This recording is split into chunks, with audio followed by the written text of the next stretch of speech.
Welcome to Journey Church Tucson Sermon Podcast.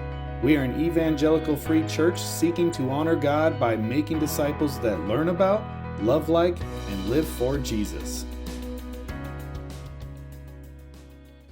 And please be seated. Good morning, Journey Church. Good morning, family and friends. Good morning, guests. Happy Easter. He is risen. Quick note, there is no children's ministry this morning above preschool. So you're in here with us, Family Sunday. If you have a baby, if you have a preschooler and you want to check them in, you can do that. And we have that available for you. For those of you who do not know me, I'm Pastor Jim, but please call me Jim. It works. It's actually better. And to let you know, I've been here at this church for over 22 years. This is my 16th Easter Sunday as the lead pastor. My 16th Easter sermon in a row. Every Easter, it's my goal to present evidence for the resurrection of Jesus Christ and how it should change our lives.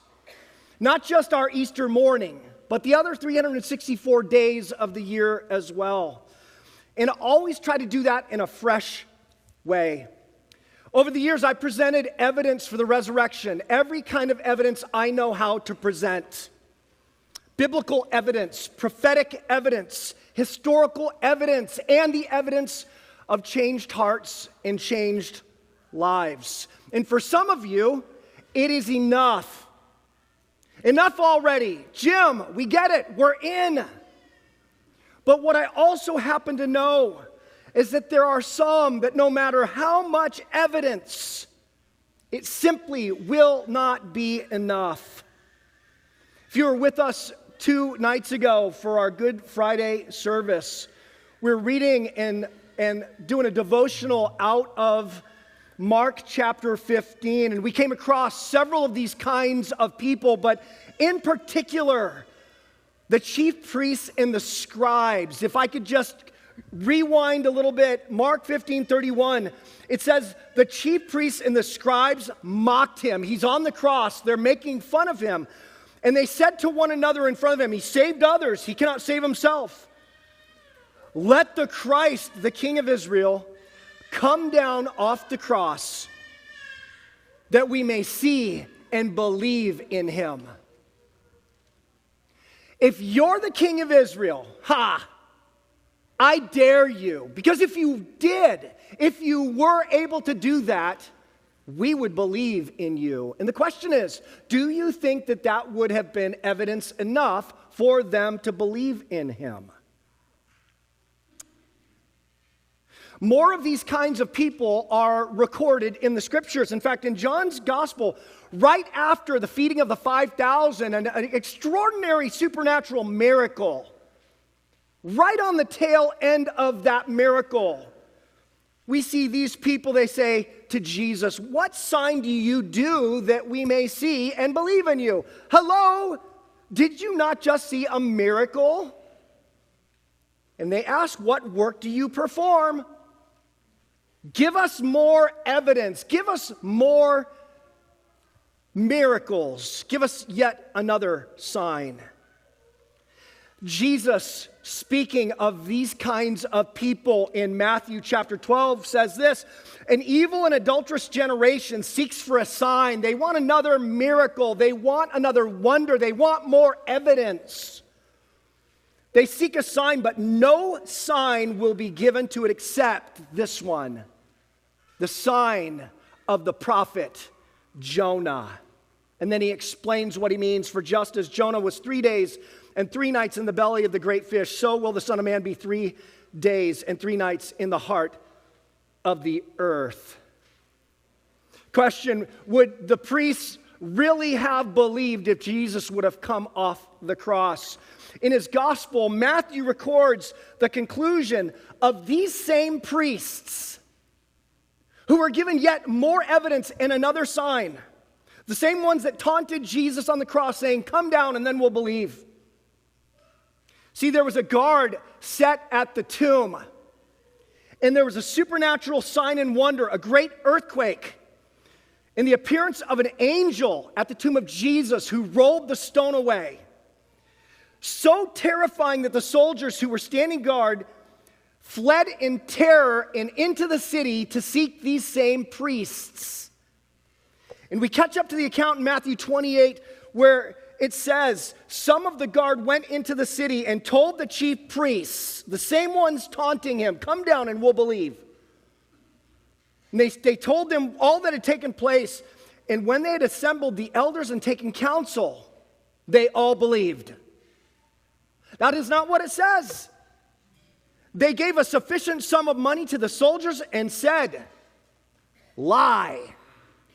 Tell a lie. Say it like this. Tell the people his disciples came by night and stole them away while we were asleep. And by the way, if you're in trouble with the Roman emperor and the Roman, people, we got your back. We'll keep this quiet. And here's the point. Eyewitness testimony of earthquakes and angels, signs, wonders, and miracles were not enough. So here's my question this morning. Is the sign of the prophet Jonah enough for you? If so, how does it impact your life, your values, your purpose in this world, the other 364 days of the year rather than just Easter morning? I believe that in order for this evidence to be enough for us, in order for this evidence to mean anything for us, for our lives, we must have what Anselm of Canterbury described as faith-seeking understanding, rather than prove it. I dare you, prove it. That instead we come with sincere, hungry, honest hearts, seeking understanding. If there's a God and he could be known, would I want to know him? Or do I just want what I want, the way I want it, and when I want it, and if there's a God, I want him to get me that for me?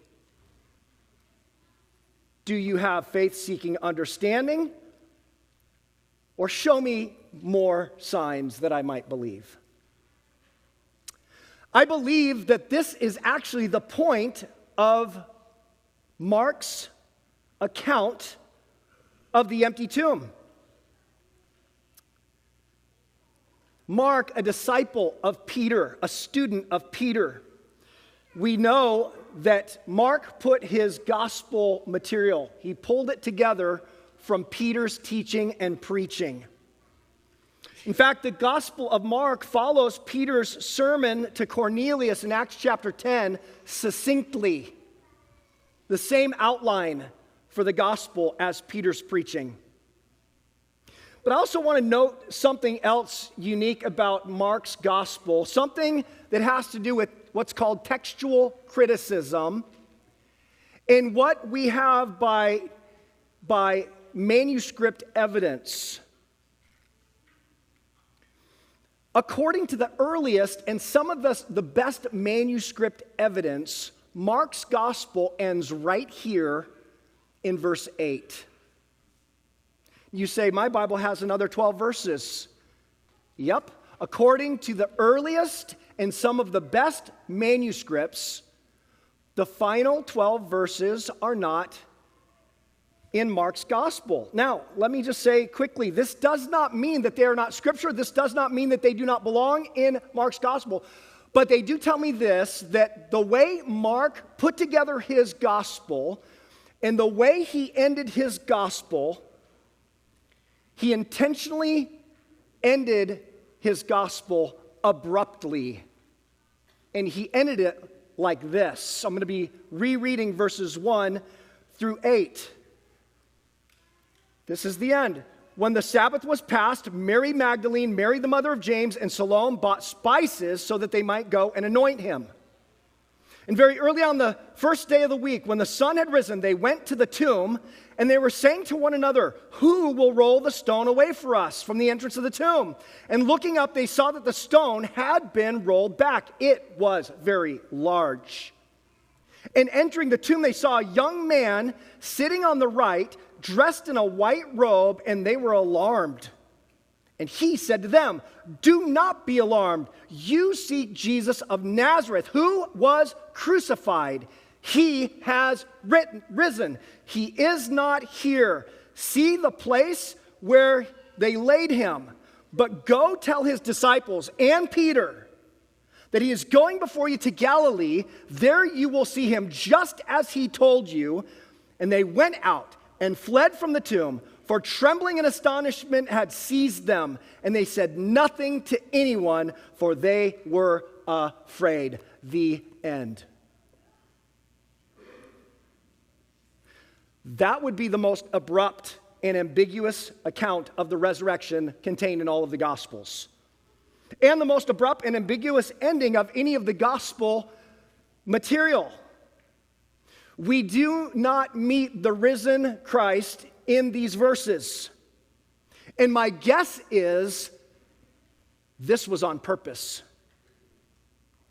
His account of the resurrection also is the most understated and modest of all the Gospels. One example, the angel. The other Gospels call him or them angels. In appearance like lightning or a dazzling apparel, but Mark takes no advantages. He detunes the account. He understates it, and he says, a young man dressed in a white robe. Consider this, even though Mark had so much material to pull from concerning the resurrection of Christ, so much evidence, instead of laying out more evidence and more proofs, evidence such as eyewitness testimony of the risen Savior, signs, wonders, and miracles, and by the way, all those are permittable. All those are good. They are in the Scripture. Go back and read 1 Corinthians 15. Evidence upon evidence to prove he's alive, and yet Mark does not go to this evidence here, but works in the opposite direction. Why? What is Mark's agenda? His gospel, the most understated, modest, abrupt, and ambiguous of all the accounts. No physical resurrected Christ present, only a stone rolled away, an empty tomb, a young man dressed in a white robe, the women running away, trembling in astonishment, silence, and fear, the end. And what are we to make of that here this morning? Oh, by the way, one more thing. His account is risky. If his goal and agenda are to present evidence for the resurrection of Jesus Christ, he is actually stacking the deck against himself. How, you might say? Did you notice the primary characters, the primary witnesses? They've been moving throughout the storyline with Jesus back to the crucifixion. They were witnesses to the death of Jesus. Mark 15:40, there were also women looking on from a distance, among whom were Mary Magdalene and Mary, the mother of James the younger and Joseph, and Salome. They were also witnesses to the burial site. Chapter 15, verse 47, Mary Magdalene and Mary, the mother of Joseph, saw where he was laid. And now the empty tomb.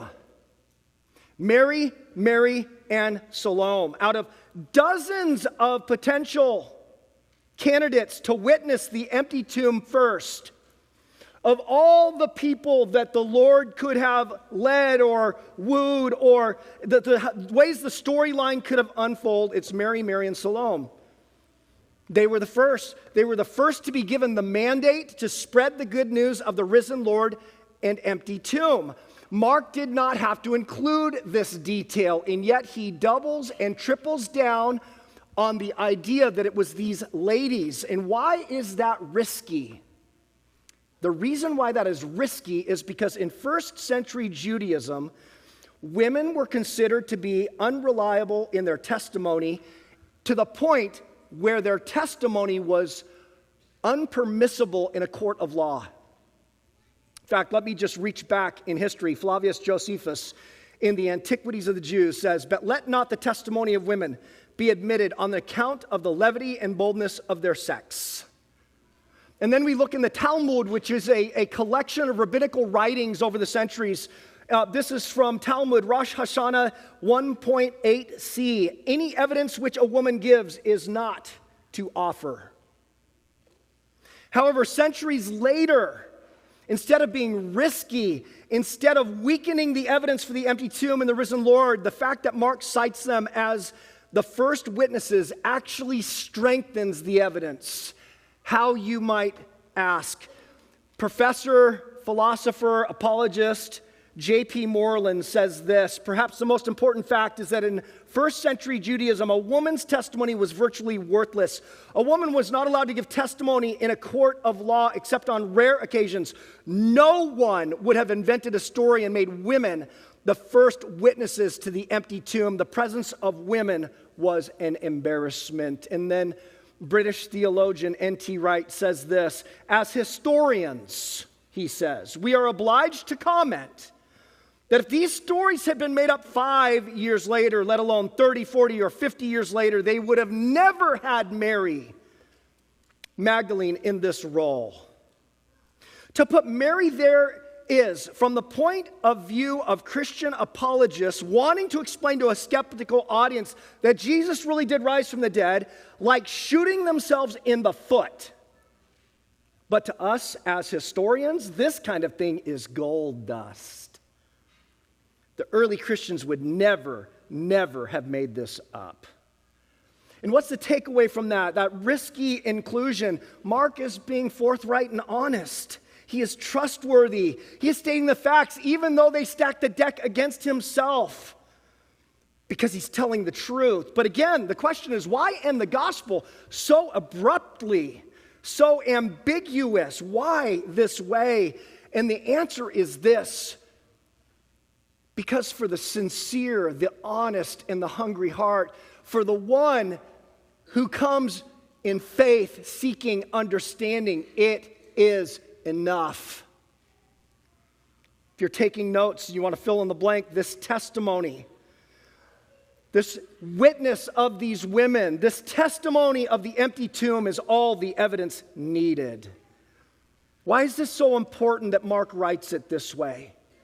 Why is it so important for us, for his first readers that were Roman Christians that were entering a time of persecution hundreds of miles away from the land of Israel? They're in Rome, they're in Italy, and they're reading this gospel. Why is it so important for them? And here's the answer.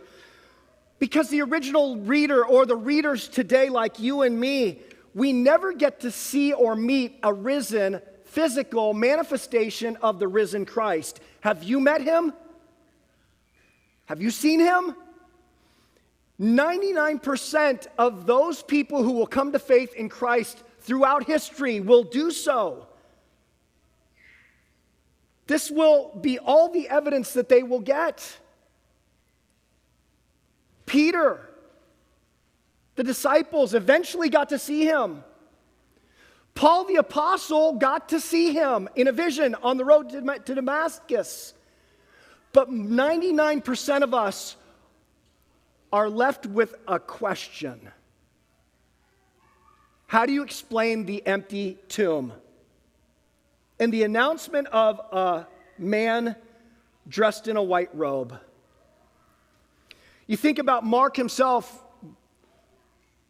it's highly likely Mark never got to meet the Lord Jesus Christ in person. Never got to meet him. He came to faith in Christ the same way we do, based on the witness of someone else. His ending is intentional. But for those who have that honest, sincere, seeking heart, it is enough.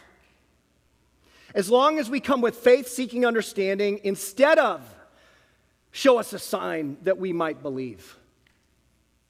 Now, I want to hit pause for a moment. We're going to come back to this question of evidence in a moment, but I feel compelled to consider for a moment the spiritual and theological implications of the empty tomb and resurrection. Why is that important? What does it mean?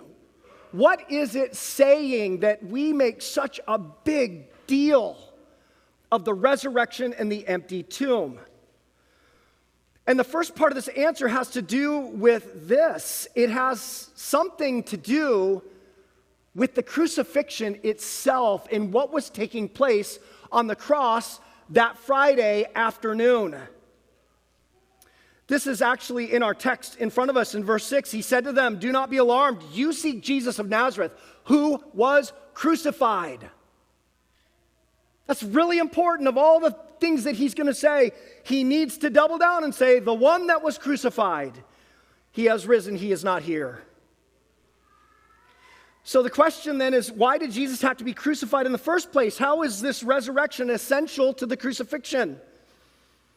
And the writer of Hebrews says this in Hebrews 9:22, "Without the shedding of blood, there is no remission or forgiveness of sins." Sin is so terrible. Rebellion against God is so horrific that now something, or more specifically, someone must die. In order to understand why is that the price tag? We've got to back up even further in the biblical storyline, all the way back to Genesis chapter 2, verse 17. Adam is the original man. Eve is not on the scene yet. Adam walks in relationship with the Almighty himself. And the Almighty comes to him and he gives him a commandment. Not 10 commandments, not 613 commandments, just one commandment. And the commandment is, of the tree of the knowledge of good and evil, you shall not eat. He doesn't even say you cannot touch it.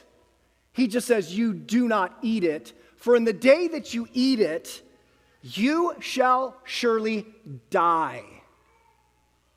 Now, one of my quirks, pet peeves, opinions is the unfortunate lack of translatability of the Hebrew in this passage. The Hebrew actually says muth, which is die, and tamuth, dying.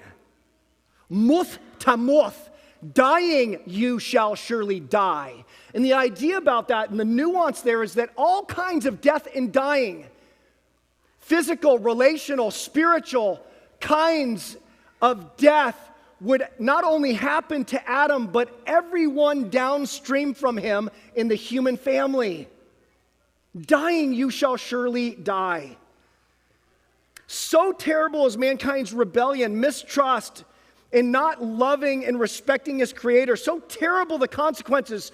So great are the legal requirements of justice that in order for someone to be saved out of muth tamuth, dying, death, something, or more accurately, someone else needs to die in their place. However, for it to be paid in full, that someone can have no sin of their own that they are dying for.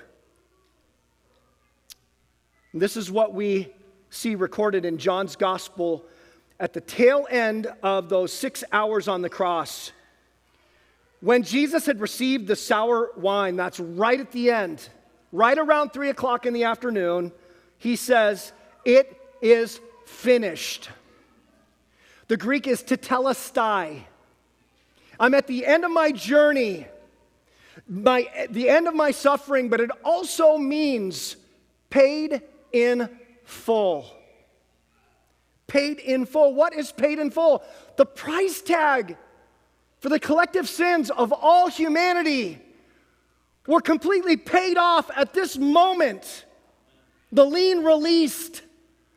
It is finished. I don't know what you've done in your past. Look, I've been in this work for 29 years. I've heard every story imaginable. I've met with murderers and molesters and every single kind of thing you can imagine.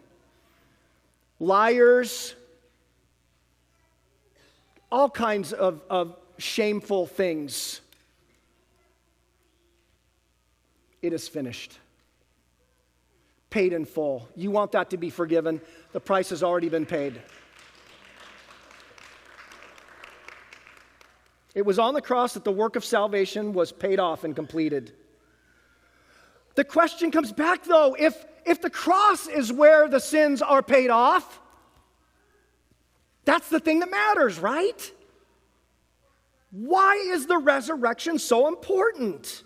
What does it have to do with the crucifixion? We see a hint of the answer first in our text before us, and the days of the week mentioned and their spiritual significance according to the rest of the Bible. Did you catch it in verses 1 and 2? When the Sabbath was passed, verse 2, and very early on the first day of the week. Why are these days so special and significant that they would be included in the narrative?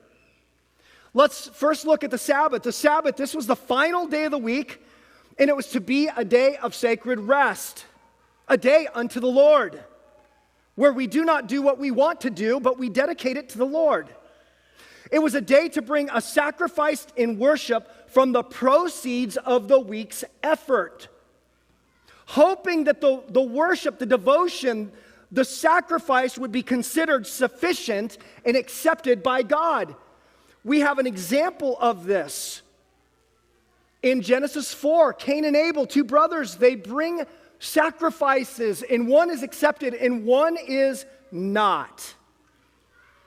So the Sabbath, the last day of the week, is hoping that the sacrifice offered would be accepted by the Almighty. What's the next day? 2 days later, but the next day mentioned very early on the first day of the week, Sunday. What we discover is that the sacrifice has already been offered by the Almighty Himself and accepted.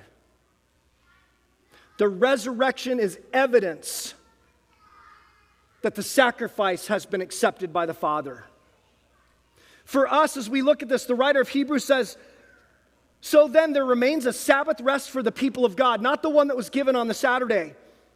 And he goes on to say, for whoever has entered God's rest has also rested from his works as God did from his. Instead of muscling it out and trying to prove your worthiness and bringing something so costly and hoping that He's going to accept it, it's already been taken care of.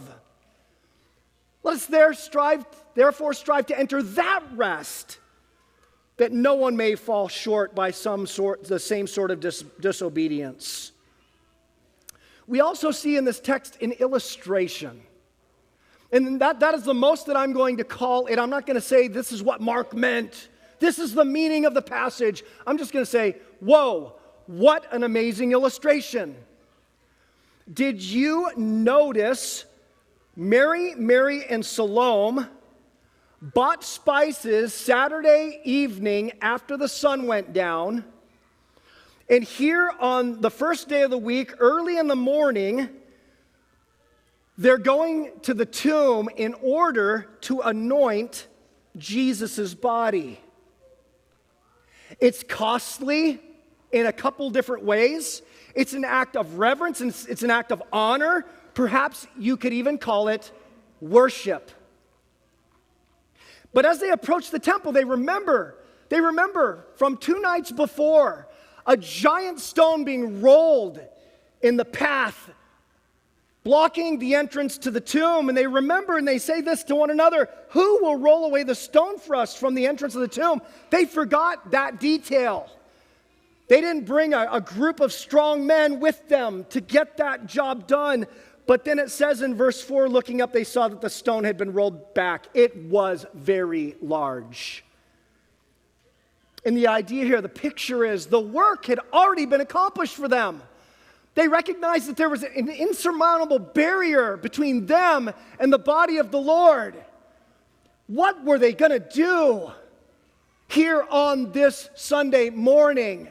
And as they look up, it's not a do, it's a done.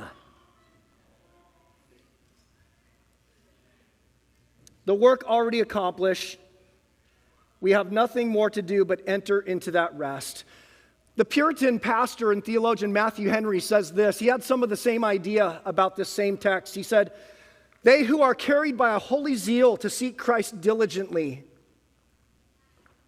will find the difficulties that lie in their way strangely to vanish and themselves helped over them beyond their expectation. And this is the picture of the empty tomb and the risen Christ. We think that we need to perform. When we do bad, we beat ourselves up, don't we? Like some sort of penance to prove to God and ourselves that we're better than that. And we can get this done next time. And the Lord just shakes his head. You don't have to earn your way into God's good graces. The work has already been accomplished. There on the cross, his shed blood for the forgiveness of sins, paid in full. The work accomplished for us and the stone rolled away. And what does the empty tomb mean? The empty tomb means this: paid in full and accepted by the Father. That which Jesus worked on the cross, the empty tomb means paid in full and accepted by the Father. The resurrection demonstrates that God the Father was satisfied in the atoning sacrifice of his Son. On the cross, God poured out judgment on Jesus in our place. His resurrection shows us that this sacrifice was accepted. If the crucifixion was the check written by Jesus and signed by his blood, the resurrection was the Father cashing the check. Paid in full, accepted by the Father. In fact, the tomb had to be empty. The Apostle Paul would say it clearly in 1 Corinthians 15:17.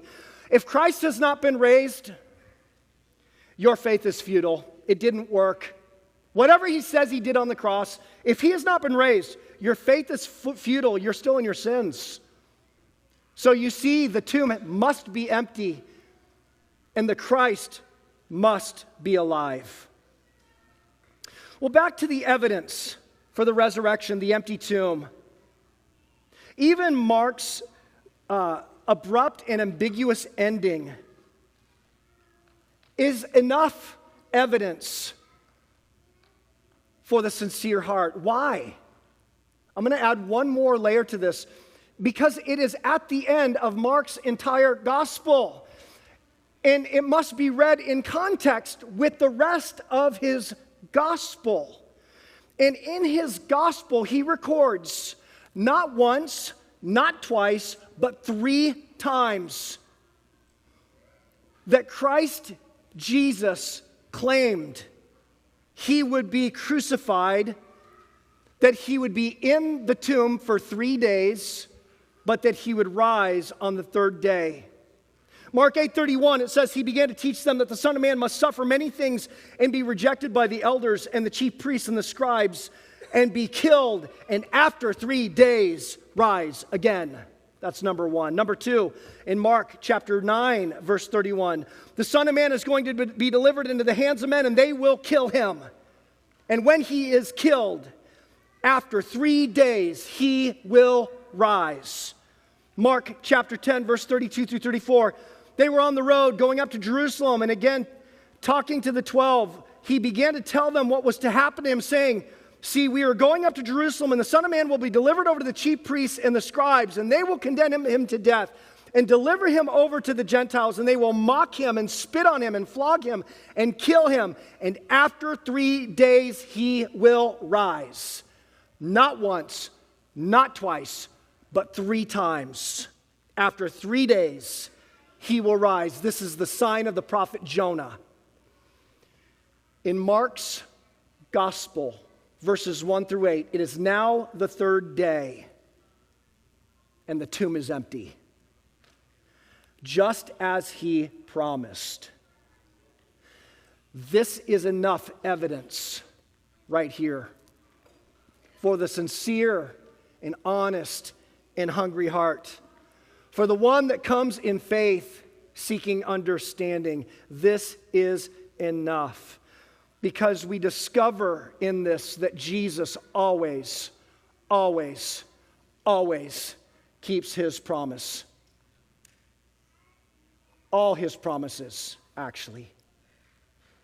And we can trust him in and with everything, even the distasteful things the difficult things, the sorrowful things. That if Jesus says, in this world you will have tribulation, but be of good cheer, I have overcome the world. That's a promise. And Jesus always keeps his promises. So here's the bottom line of the message today. All the evidence given, and there's a lot more evidence, and over 16 years I've given you that evidence, but look, this truncated and humble and reduced level, working in the opposite direction, all the evidence given here is all the evidence needed. Needed for what? To answer these three questions. Who will I follow? Who will I trust? Who will I serve? This is enough.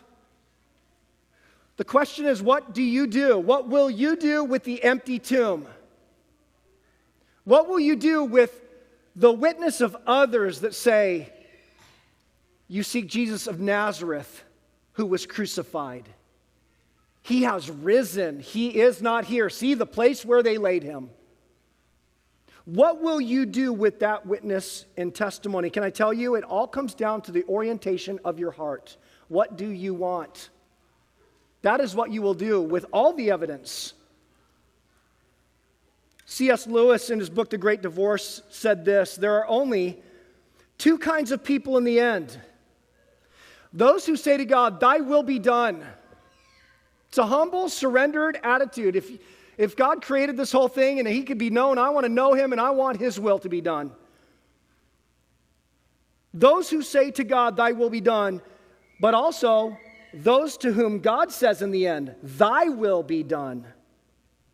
He goes on to explain all that are in hell, choose it. Without that self-choice, there could be no hell. No soul that seriously and constantly desires joy will ever miss it. Those who seek find, those who knock, it is opened. The evidence offered is evidence enough. Can I tell you, you want Jesus to give more evidence? Jesus doesn't dance for you. He never has. You know why? Jesus refuses to prove himself to those who do not want him. Because for those who do not want him, no amount of further evidence will convince them anyway. But anyone that is hungry and responding to what God has offered, instead of refusing to suppress the truth in unrighteousness, like the Apostle Paul says in Romans chapter 1, they have a sincere and hungry heart. This is what Jesus offers himself.